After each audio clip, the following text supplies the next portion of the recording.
पहला अध्याय। सती चरित्र। नारद जी ने पूछा, हे ब्रह्मा जी, आपके श्रीमुख से मंगलकारी व अमृतमय शिव कथा सुनकर मुझमें उनके विषय में और अधिक जानने की लालसा उत्पन्न हो गई है।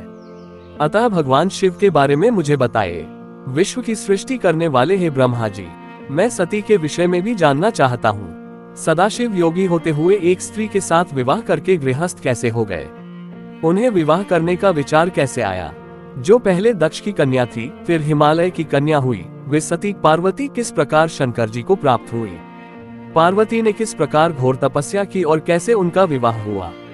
कामदेव को भस्म कर देने वाले भगवान शिव के आधे शरीर में वे किस प्रकार स्थान पा सकी? उनका अर्धनारीश्वर रूप क्या है?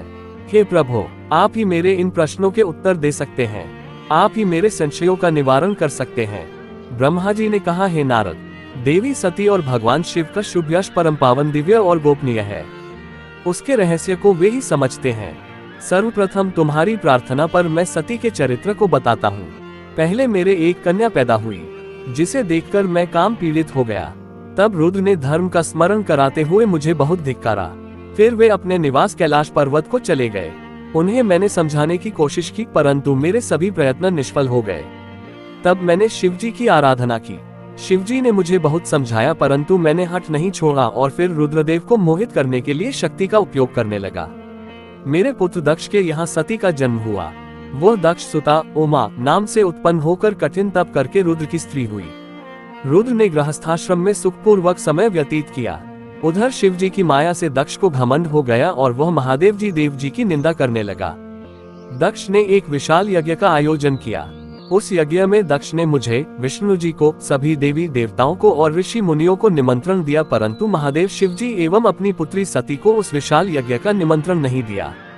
सती को जब इस बात की जानकारी मिली तो उन्होंने शिव चरणों में वंदना कर उनसे दक्ष यज्ञ में जाने की इच्छा प्रकट की। भगवान शिव ने देवी सती को बहुत समझाया कि बिना बुलाए ऐसे आयोजनों में जाना अपमान और अनिष्टकारक होता है, लेकिन सती ने जाने का हठ किया। शिव ने भावी को देखते हुए आज्ञा दे दी। शिव सर्वज्ञ हैं। सती पिता के घर चली गई। वहां यज्ञ में महादेव जी के लिए भाग न देख और अपने पिता के मुख से अपने पति की घोर निंदा सुनकर उन्हें बहुत क्रोध आया। वे महादेव की निंदा सहन न कर सकी और उन्होंने उसी यज्ञ कुंड में कूदकर अपने शरीर का त्याग कर दिया। जब इसका समाचार शिव तक पहुंचा तो वे बहुत कुपित हुए। उन्होंने अपनी जटा का एक बाल उखाड़कर वीरभद्र नामक अपने गण को उत्पन्न किया। भगवान शिव ने वीरभद्र को आज्ञा दी कि वह दक्ष के यज्ञ का विध्वंस कर दे। वीरभद्र ने शिव आज्ञा का पालन करते हुए यज्ञ का विध्वंस कर दिया और दक्ष का सिर काट दिया। इस उपद्रव को देखकर सभी लोग भगवान शिव की प्रार्थना करने लगे। तब भगवान शिव ने दक्ष को पुनः जीवित कर दिया और उनके यज्ञ को पूर्ण कराया। भगवान शिव सती के मृत शरीर को लेकर वहां से चले गए। उस समय सती के शरीर से उत्पन्न ज्वाला पर्वत पर गिरी थी। वही पर्वत आज भी ज्वालामुखी के नाम से पूजित है। आज भी उसके दर्शन से मनोकामनाएं पूरी होती हैं। वही सती दूसरे जन्म में हिमाचल के घर में पुत्री रूप में प्रकट हुई, जिनका नाम पार्वती था। उन्होंने कठोर तप द्वारा पुनः महादेव शिव को अपने पति के रूप में प्राप्त कर लिया।